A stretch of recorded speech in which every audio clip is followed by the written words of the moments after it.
चूल आणि मूल हे समीकरण कधीही संपत नाही, पण कधी-कधी रोज रोज तेच करून खरंच कंटाळा येतो. म्हणून आज आम्ही ठरवलं की बाहेर जाऊया मिसळ खायला आणि आरोहीलाही शाळेला सुट्टी होती. तुम्ही कितीही बाहेर जाण्याचा प्लॅन केला तरी पण घरात मुलं असल्यावर स्वयंपाक करावाच लागतो तुम्हाला.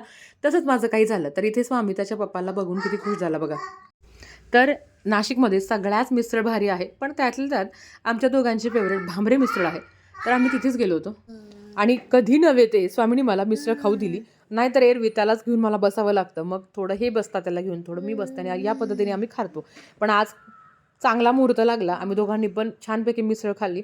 स्वामीही खेळत होता. घरी आल्यानंतर मग थोडासा आराम केला. मुलांना खाऊ घातलं. तेही झोपले आणि संध्याकाळी परत प्लॅन झाला, की मैत्रिणींसोबत बाहेर जायचं. म्हणजे खरं तर खरेदी मैत्रिणींनाच करायची होती, पण मग सगळ्याच गेलो आम्ही आणि मुलांना घेऊन बाहेर जाणं म्हणजे फार डोक्याला ताण. आणि स्वामी पहिल्यांदाच मॉलमध्ये गेला. त्याला इतकं भव्य दिव्य दिसलं, की तो फक्त पळत सुटला आणि त्याला सांभाळणं मला खूप जास्त अवघड झालं. पण तरी पण म्हटलं, की काहीतरी मुलांनाही थोडंसं वेगळं, त्याला इतक्या सगळ्या लाईट वगैरे बघून छान वाटलं.